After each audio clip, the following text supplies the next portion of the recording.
So non-duality is the same as life. It doesn't make any difference if I speak about the pictures or rubbish or what I did today or how wonderful my top is.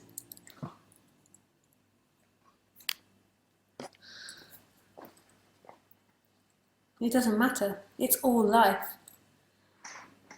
You try to look for non-duality in the profound or in particular words, but that's the seeker, and the seeker is what veils non-duality. All there ever is what's happening, and what's happening is the gift. The next moment isn't the gift. What you understand isn't the gift. You think that understanding brings you something, but what happens in understanding, which is a beautiful form, is that you begin to disappear in that understanding. You feel like you understand yourself, and for a moment you complete yourself, and there is a disappearance of that seeking energy, and then this moment comes back to life. It's the same with the lover, it's the same with everything, it's all about getting. You exist because you believe that life is about you getting something and you being something. Really, there's nobody there. There is an experience of a someone, of a character. And that character isn't who you are. That character becomes identification when it believes it is someone solid and it seeks for the next moment for something better. It looks in time for something better, but that person is simply an experience that's coming and going, and it doesn't need to complete itself in time. Completion is. It feels like the functioning is completion in time, because when you get things you feel complete, but actually it's in that moment of getting you disappears, and then all that's left is completion. It is the essence of all things. It is the purpose and the nature of the game. And it's a beautiful game, it's like the constant lover. But to you, when you're separate, you feel like it's an unfair and harsh game because you're trying to get to completion, but you keep looking for it somewhere else, somewhere else, somewhere else. The completion is. That's what's underneath things, and as you begin to clear, there it is, vibrant, free, and knowing of everything. Not knowing intellectually, but nothing is questioned, nothing is not known. Because there is nothing that you could possibly get that would give you anything more. There's nothing you could possibly understand that would give you anything more. The intellect becomes redundant.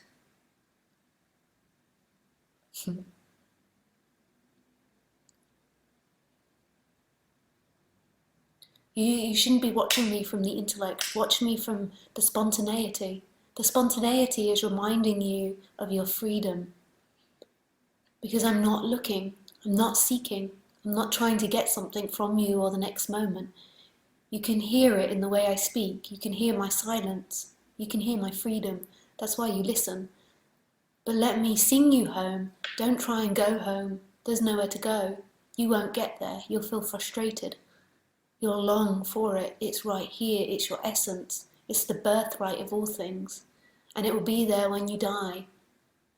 It's there supporting you in every moment, in all your agonies and your loneliness and your heartache. It's there holding you, embracing you. It never left you. But you see, you believe you're that person, but actually that person is appearing in God, in the experiencer. That person doesn't feel, that person doesn't look, that person doesn't experience. Who is it then that experiences? That person is a filter placed on top of the light.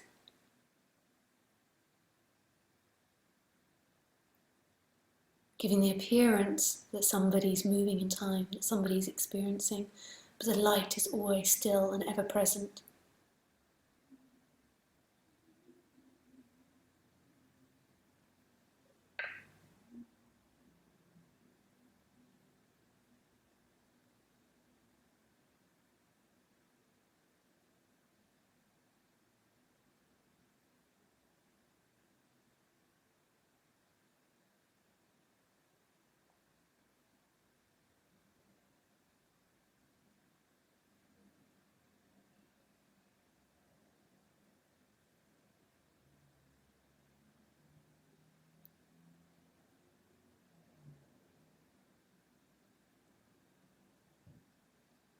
So the metaphor of light is really beautiful.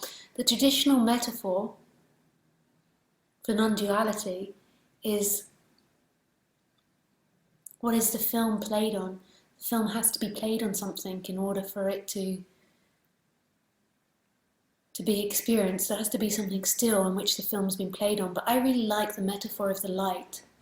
So the way that old-fashioned films worked, I think it's most probably a computer now that you have in the cinemas.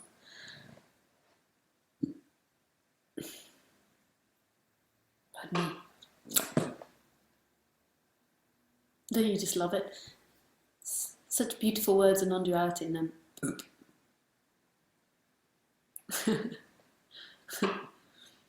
sorry guys.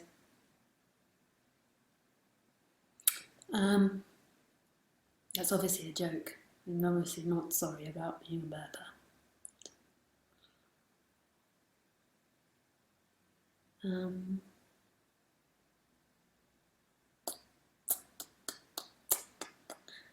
Oh yeah, so I think now that films are done by computers, but if you think of old-fashioned lights, like, old-fashioned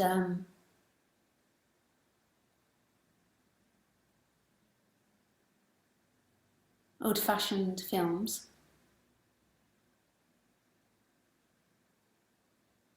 So if you think about these old-fashioned films, the way that it worked was the still images. So there were still images, and those still images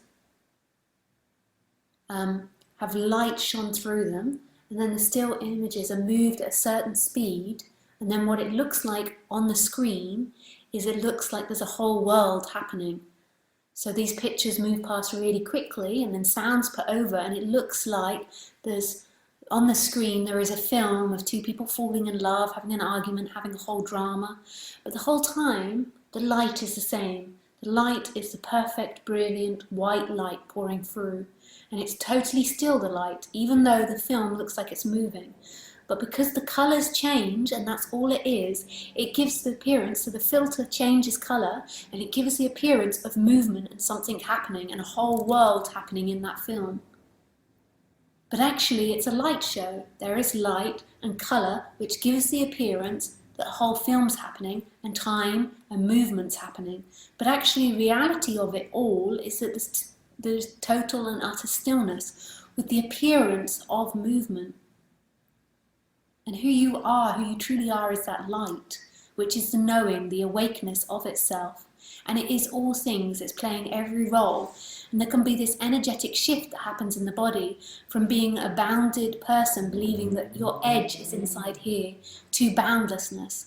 And still having the human, the very human Lisa experience, but it's no longer bound inside there. It's everything experiencing itself from the Lisa perspective, though, looking through this instrument.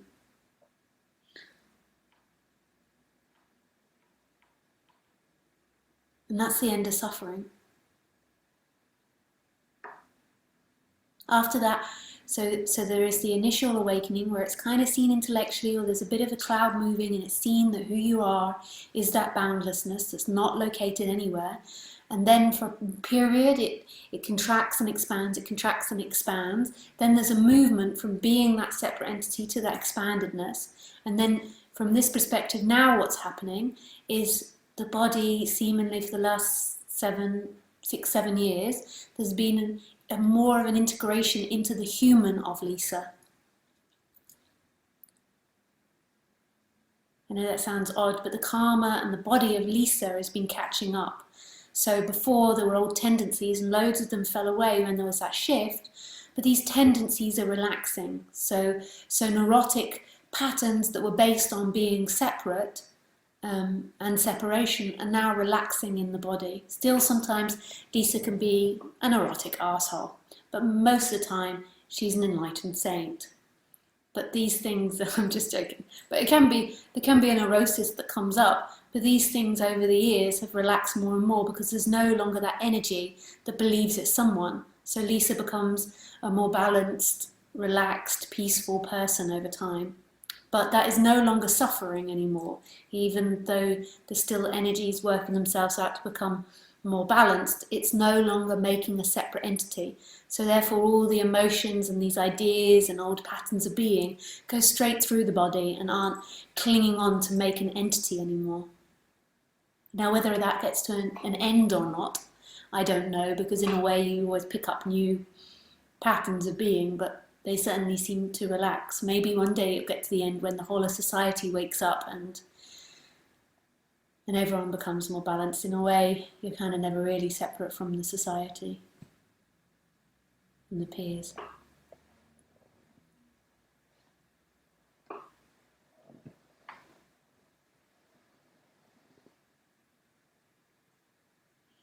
Lisa's becoming a better speaker about non-duality over the years. If you've watched her for a long time, you'll notice that she becomes a better speaker in the time-bound reality, even though it's not really real ultimately. In that apparent time of reality, she's becoming a better speaker about non-duality. I know it sounds like I'm being really arrogant, but I don't give the energy in here doesn't really give two hoots about it. It's just an impersonal observation.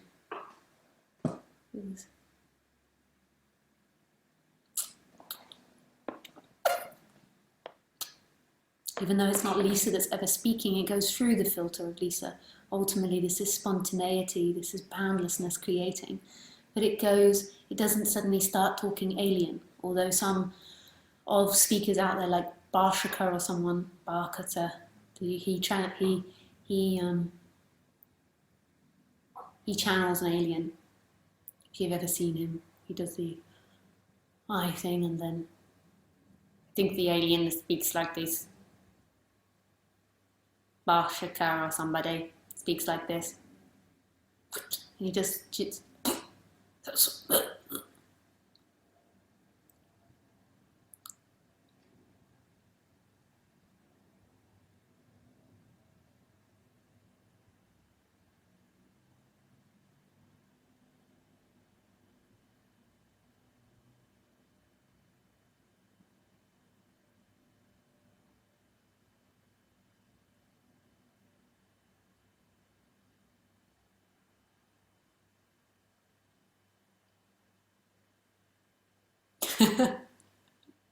I tried to imagine what my alien would be like. The alien through the Lisa body. Even though the alien through the Bashka body still has the qualities, a little bit of that body that it's coming through.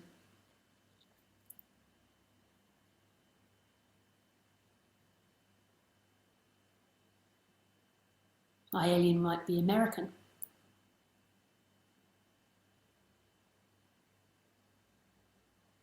Be like a valley girl, like, oh my God, I'm here.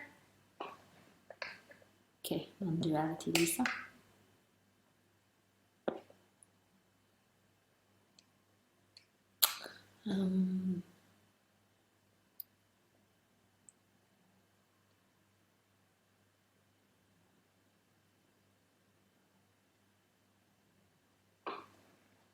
So the end of the seeking is when that drops, the nature of all things is total completion.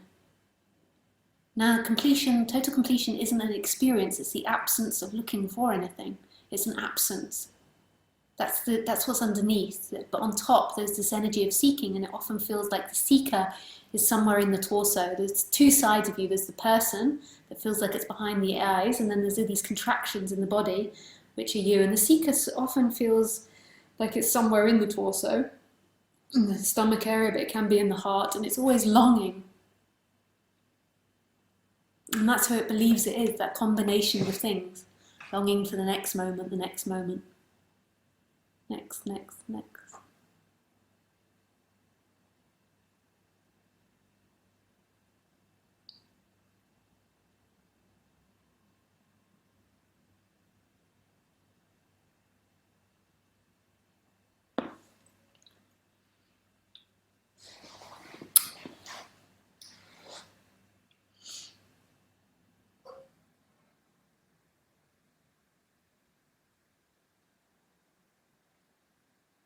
Okay, so we can take questions, otherwise I'm just going to sit and obsessively look at the tattoo.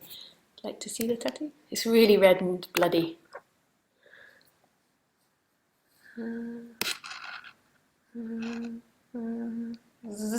It's like an alien. It looks like a creature, like a spider. Okay, that makes it look... It's a lot more beautiful than that. That really hurt though. When I had the first tattoo, I don't remember it hurting so much. This one really hurt, but I think because he's really good tattoo artist, and the other one wasn't such a good one, and I think it was a thinner needle, so I think that this one slices the skin more. Poof! It was making my, you know, when you can feel it in your fingers. Ooh la la la la la. So I think a little tear came out of my eye at one point as well.